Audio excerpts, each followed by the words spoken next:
Good afternoon, or good evening rather, because we passed 7 o'clock. Well, I'm going to make an extra effort now when I'm so tired after this we had a conference this weekend and it was very intense.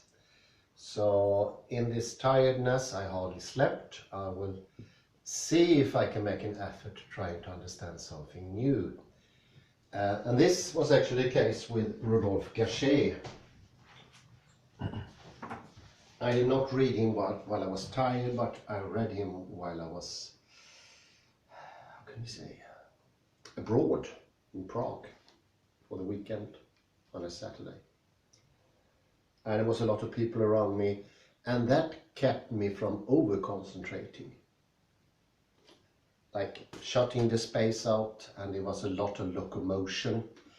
I do still remember to this day who was around me. It was weird things going around me. Mariners selling tickets in the Sea Turner uniform. You know, this one, white one with a little hat. Really weird, I never understood what they were doing. And it was also a demonstration of Falun Gong, if you know what that is. It's, yes. And there was a clown somewhere, and over the corner they were selling glögg, or mulled wine as it's called in English. And that was an excellent start because I did not over concentrate. I did not get stuck in the text. So I had this more tired, not very conceptual, and I didn't have any preconceived ideas what it could be about. Whereas I look at it now, I do have that. So in a way, the book is now shut for me. Maybe it will open again, but now the book is shut. I have my ideas what it is about.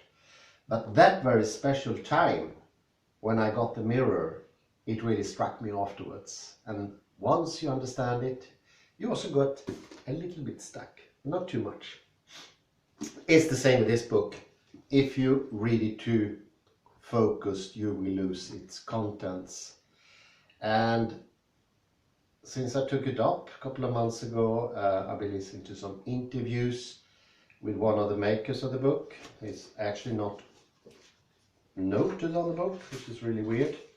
His name is Jack Petrenker, and he mentions the man behind it, Tartan Tulku, a Tibetan. He says, "Funny things I came up with on Wednesday afternoon." But it is very original, and this is stuckedness again. It reminds me of deconstruction. You hear, I get stuck directly. But there are many parallels. It could be said to be an incredibly advanced deconstruction. And the same goes with Rolf Gasché. He gives you the tools so you can do it yourself. This is also the idea here. What Tartan Tulku does is also having illustrations, and some of those I really like. This one is called Owning One. Present, past, future. Seizing and projecting. Image of knowledge. Self-found, founds, founders. Story discloses closed. Dimensions of knowledge. So these are words we're supposed to give a sort of poetic flavor to the whole thing. Not literal things, more poetry. And listen, this is very close to both Stephen M. Rosen and Rodolphe Gasché. I should not get stuck, but it's so interesting because I'm quite sure I will even ask Jack Petrenker, he's still alive and kicking, seemed to be a very nice fellow, if they read anything about Derrida. I don't think so. I think this is a genuine, completely different idea. But listen to this. The self established its central position in descriptive and intentional knowledge through the structuring of the known world. This is almost the same as I said the other day from Rodolphe Gasché. I then said the ego has its objects. and the ego and the objects come at the very same time. I felt that it turned out that it was a very, very small lag, maybe like a microsecond. And that lag is very hard to spot. But this is, when you look into the mirror, you get the feeling that you immediately get a mirror image. But it's not true. There is a lag. And I checked it out. We can actually perceive that lag. And I would say that lag can liberate us from self-identity. Because once we understand it's a lag, we'll also understand that it is not the true I who's looking in. Not like true I. After first laying claim to polar knowledge, attributed to the activity of the moment-to-moment perceiver, this is something that I would like to illustrate like this. A moment-to-moment perceiver, where every moment constructs its own ego and its own objects. I call the object oops. And that happens there, it happens here, it happens here. This is linear time, more or less. And the self goes on to present itself as the agent responsible for the organization of experience over time, through its all-important role as perceiver, knower, and actor. This is the acting out of the different present moments. It's a bit ontic, one could say. It has the flavor. It has the flavor of being ontic, establishing, and no longer seeing how reality comes to place, but what it is. This is the lag. That question is 1 second too late. What we should ask, perceptually ask, is how does the world come into being? Not what it is, because the what is incredibly limiting. Then you don't have any choice anymore, and it is the ego that decides what the reality is, not yourself.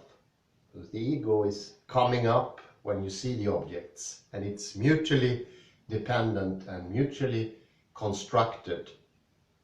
It's only the mirror, I think, that can sort of help oneself to understand that there is an almost simultaneity to the whole thing. And this is of course what Derrida calls difference. It differs, it's also different. It's both things at the same time. And it's a little bit, once you understand that it is the both things at the same time, you get much better into deconstruction. It's a very, very helping thing.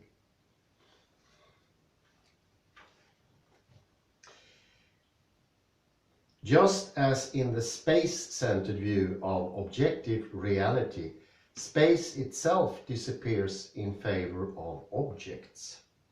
So in the temporal view, knowledge as such disappears in favor of the intentions and concerns of the knowing self, the one looking.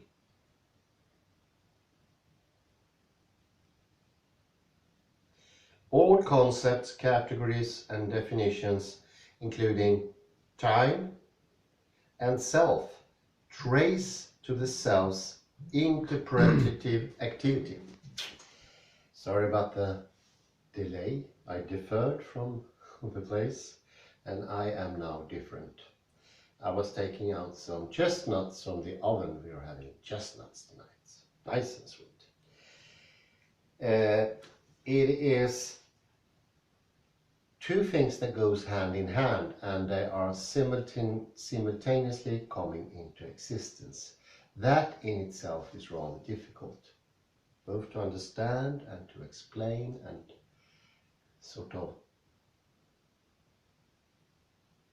investigate. I think that's the right word. Investigate in a way that is not having pretense on what it is. Just look into it. And by then getting some sort of knowledge. And this is of course similar to what Rodolphe Cachet calls blockage of knowledge, because if you have the polarities, you don't go into the deep. It is directly reflecting. Something is, it is like sort of a deixis that points to yourself. It never reaches out into something genuinely different. Something that Levinas would call radical difference or radical other. So this lack of otherness that is one of the characteristics of this rather tired experience.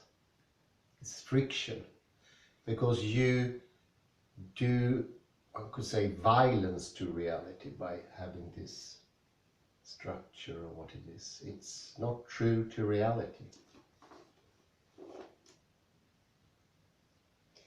And this is also, I'm making too many parallels, this is also similar to Derrida, who doesn't add anything to the text, but he looks into the text extremely careful. And he finds tendencies, both on the side of the author and on the side of the reader. And he discloses them. Doesn't say anything about them, but he makes you aware that they are there. And he has different tricks. Some of Derrida's tricks are also graphic, like putting text together or using other tools that are most graphic. Because this doesn't lend itself to understanding by only concepts, words and definitions. Because in some sense it is truly pre-ontological. And I would say this thing is really shared by Tartantulco and Derrida. They go into the deep of things.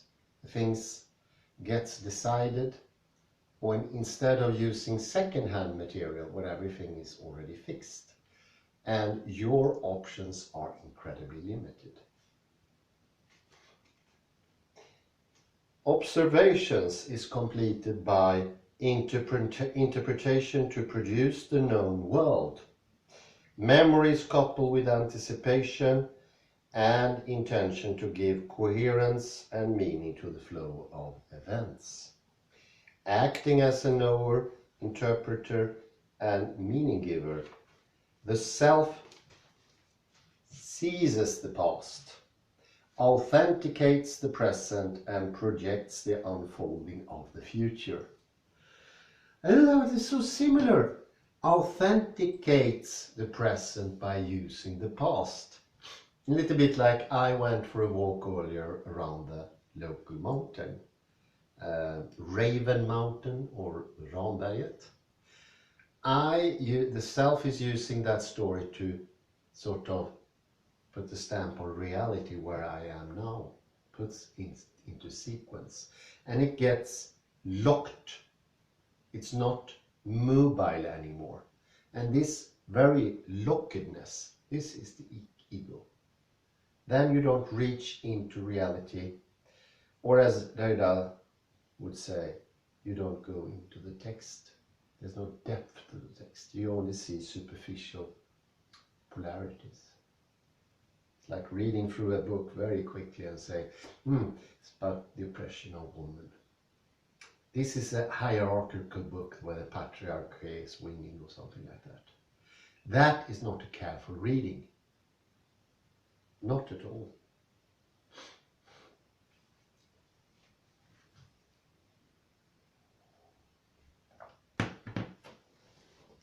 That is not the question.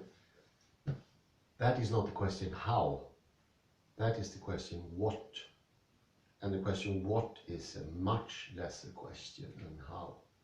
How is the important question.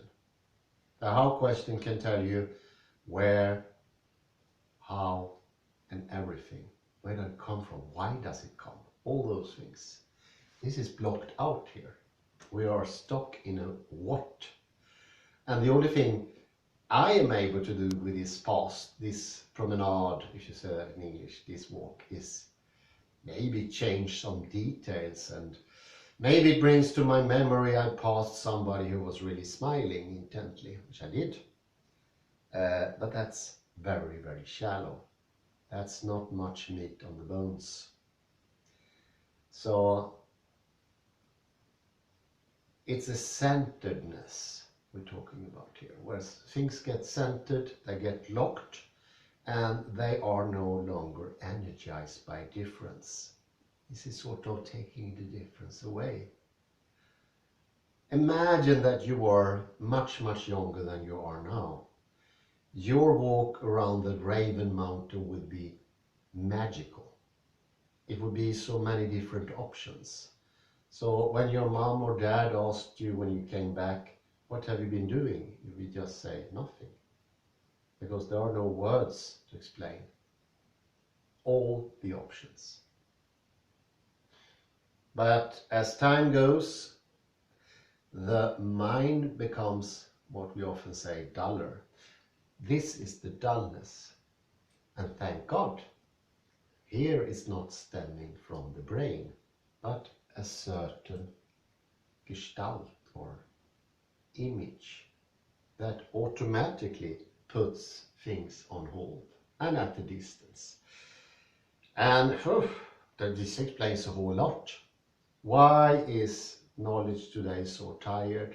So much repetition, so far away, so much to do with only fancy words and no meat in the bread. Knowledge should be nutritional. It should make you stronger. It should make you grow as a person. It should make you better as a person. Morally better. Not the opposite. Not like Torbjörn Tännsjö, becoming something very close to I don't know what. I have no idea what I can say. That doesn't seem like progress. The self seizes the past, authenticates the present, and projects the unfolding of the future. So I continue with this scenery. 20:00, I speak to Jan, and that will turn into yoga, and that will turn into I get sleepy, I eat some, you see. So in some weird way, this present is mirroring the past. It has the same pre-arranged moments. Why should it be only like this? Well, I would say there is no choice here. Don't have a choice. Once it's established, once you're in it, you can no longer ask the question why. The only question is what? He puts out different personas of the self. It's a little bit Jungian, but I don't think it's Jung he's pointing to. It seems that the activities of the self can be organized into 5 principal categories. First, we have the objective self, something that is subject to history, conditioning to birth, life and death. This is the aspect of self that gives self-identity its content. A personal history and a personality. A set of goals and purposes, a physical locatedness, and an embodied nature. But this self, the self as object with an identity and characteristics knowable by others, is part of the world out there. It lacks the unique capacity of the self to occupy the here, which sets it apart from the rest of existence. And this is the sense of locatedness. This is more or less the origo, the self that is an origo, place taker, automatic, with having no connection to yourself, distanced already. The second is the self as perceiver, active here and now in the present, confined to the moment. This self lacks the power to shape, define and organize experience. This is, of course, the self of representationalism. When I'm here, and the only thing I do is to perceive and nothing else. That's my only job, according to neurologists until so recent as 2005, 6, 7, somewhere in that vicinity. Before the understanding of Gibson really stuck, really changed everything. The third one is the self as interpreter. This is the self as subject in the world of objects, defining, naming and labeling. The self of descriptive knowledge, knowing on the basis of the past. But we have seen that interpretations lack the power to found themselves. They don't have any foundation. A self reliant on them is in the end only another interpretation. This is the voice in the head, or the person in the head, that is like an extra thinker. So when I think something, there is something reflecting that thought, looking for either difference or identity. And it's a nagging voice. It doesn't serve any purpose, and it's the same noisy, annoying voice that disrupts your awareness with useless information and details. It's like somebody who won't stop talking on the telephone. And for every new instance, she or he sees something new, a new conversation starts. I saw a painting, let's talk about that. Oh, I saw a lamp, let's talk about that. It's constantly jumping from one thing to another. This is, of course, mind-wandering, as Friedrich Matthias Alexander should call it. This tendency to suck energy on useless details, and you end up Googling things you don't want to know about. It's a inflation of energy, you can call it. Fourth is the self as narrator. This is the narrator of the literary theory. The self on intentional knowledge, whose nature we begin to explore in chapter 19, comes later apparently. The narrator gives meaning to events by directing them towards the future. The structure of this unfolding remains to be investigated. It is a little bit like something that tells you you are going somewhere specific because of the meanings you find in what has happened to you. You put them together and you get a very strong sense of meaning. This meaning is usually the centrism, as Derrida talks. It's like the first take on a book, and you get this sense it has this specific meaning. And that perception can make it very hard to read the book in a proper way.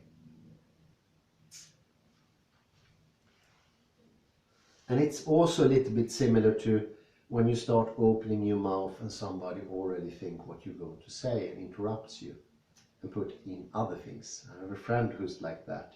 He always knows directly what I'm going to say. But it's not always the case. He's also the person who answered his own question once. I mentioned him before. And you can see it in the whole body. I'm the same at times as well, of course. But you can see in his whole body, before I ended the sentence, he has a very clear, this is what he's going to say. And it becomes an energy that goes in the wrong direction. You have an antagonism already, and that antagonism is another interpretation of what you're about to say.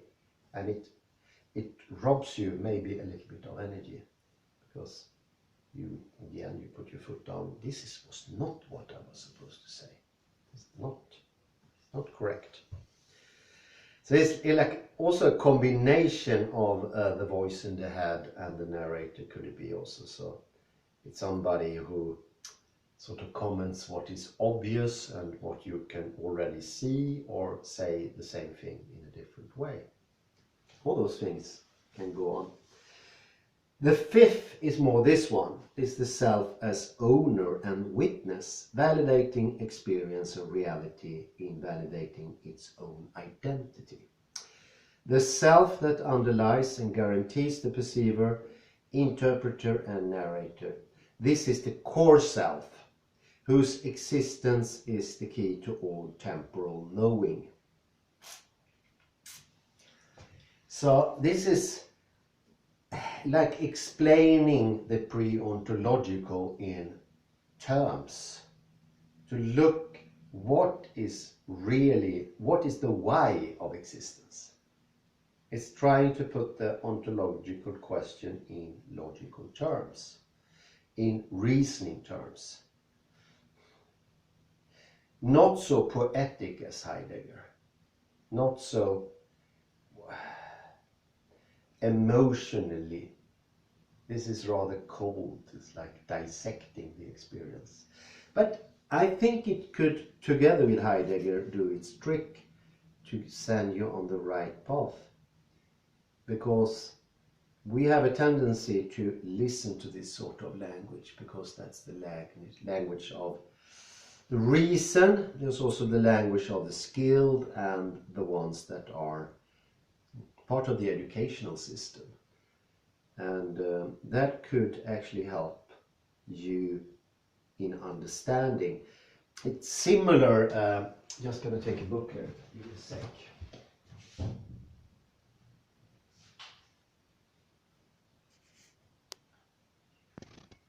This is the book. This is the magnum opus of Edward de Bono, and he puts his, so to speak, ideology into a very concise and dry language. And he wanted this to be at the core of his education. And it feels very academic in language. It doesn't sound like the other books. And it's not so intent on giving you the method, more of what his take on reality is and how it could be fixed. And that, for me, this language really worked. It convinced me. But I have been speaking to people who say this defies understanding because of the language. Maybe I'm very accustomed to that sort of dry language. I was a linguistics for 3-4 years. I think I'm a bit damaged from that period. I have no problem with it at all. It's actually sort of language I prefer in a way.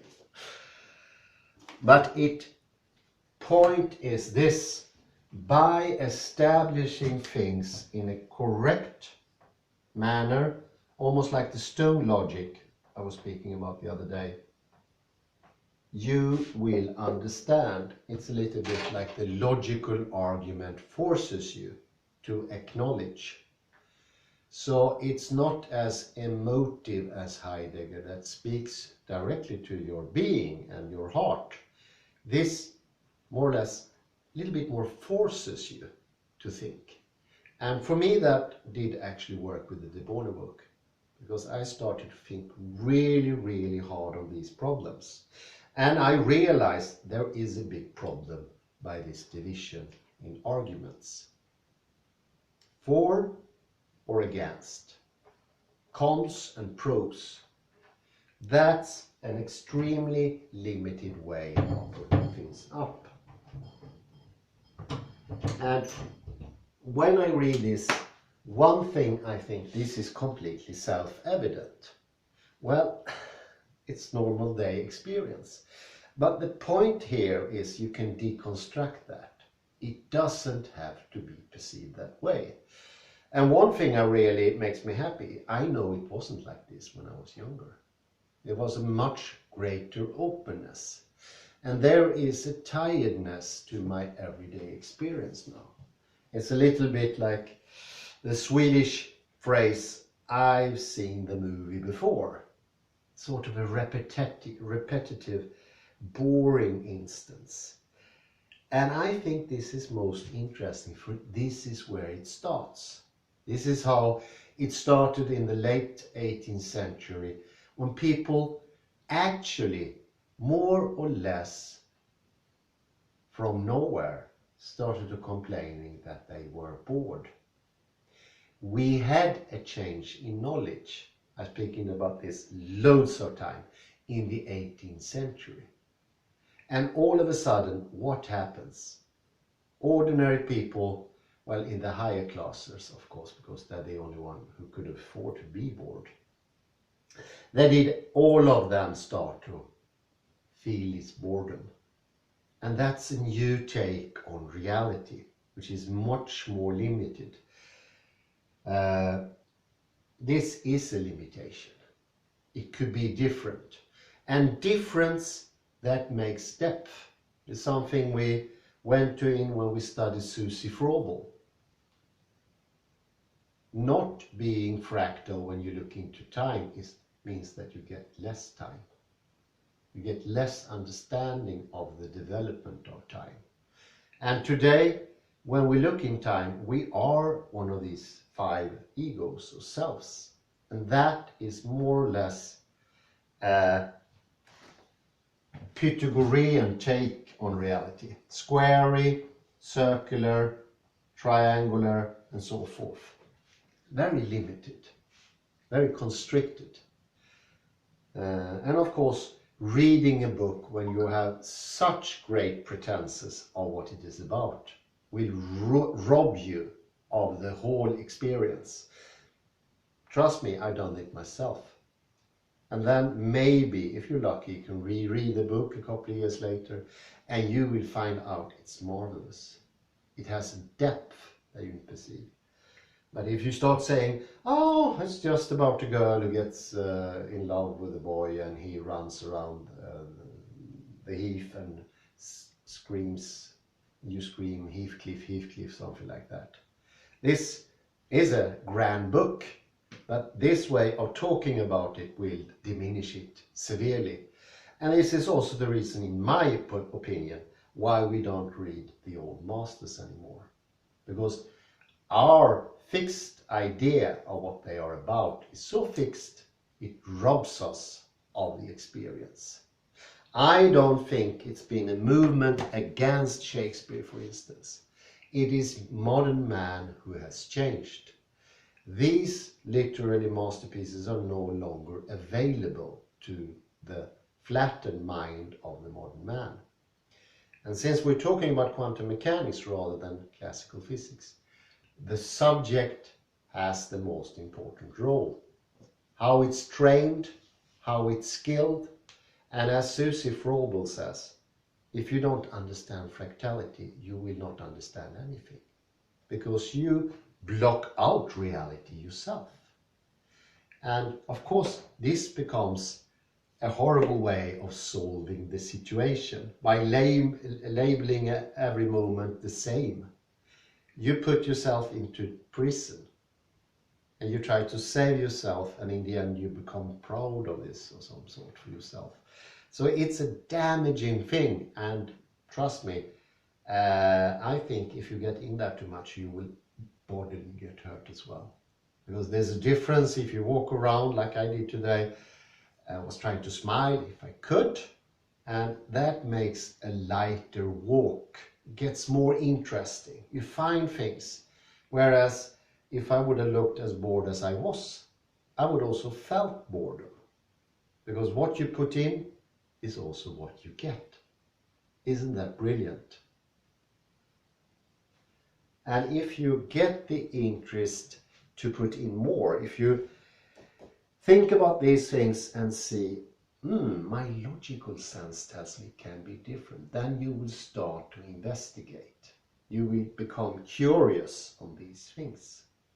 And this or that curiosity, I would say it's a start of a mostly interesting journey.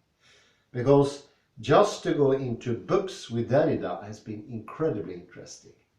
But imagine doing that with the whole world and experiences, and also gaining a method that creates new interesting angles and perspective in every moment. This is more or less a monosemic take on reality. Could be fitting for one of my teachers once upon a time in linguistics. Both sounded boring and were bored when they spoke about their own subject.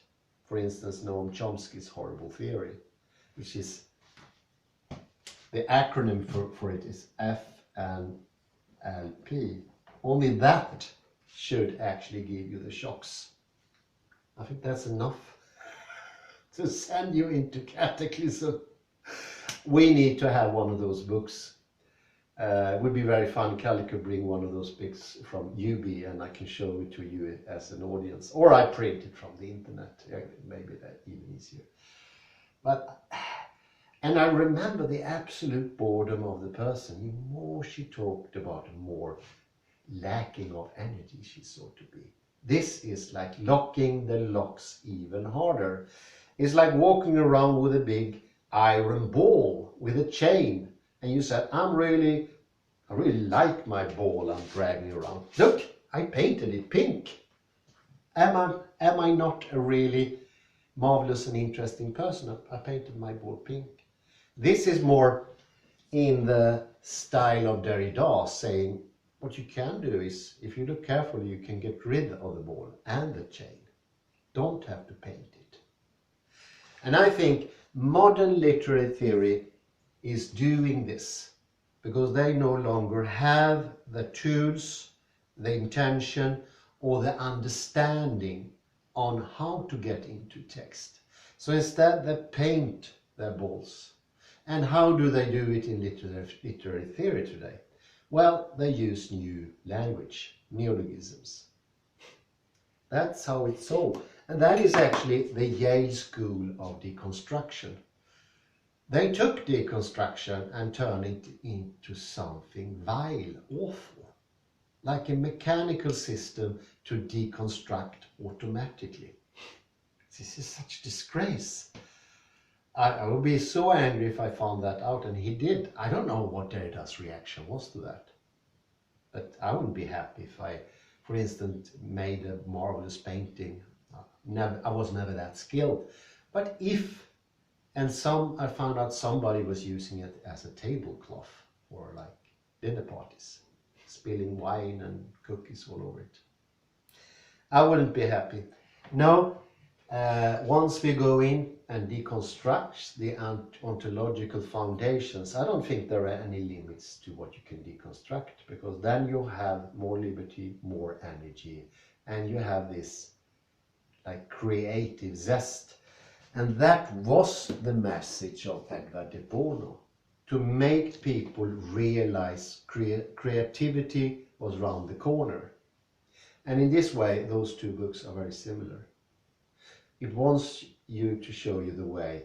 Maybe this is to get you interesting, and this is the actual method. Once you acquired it, you can deconstruct this, and you can make it much more open, and it gets more interesting, and you start smiling when you live your life, and you feel more energized. I do it now, actually, odd, despite the hour and everything. Well, I say thank you very much. It was a sheer pleasure. Bye-bye.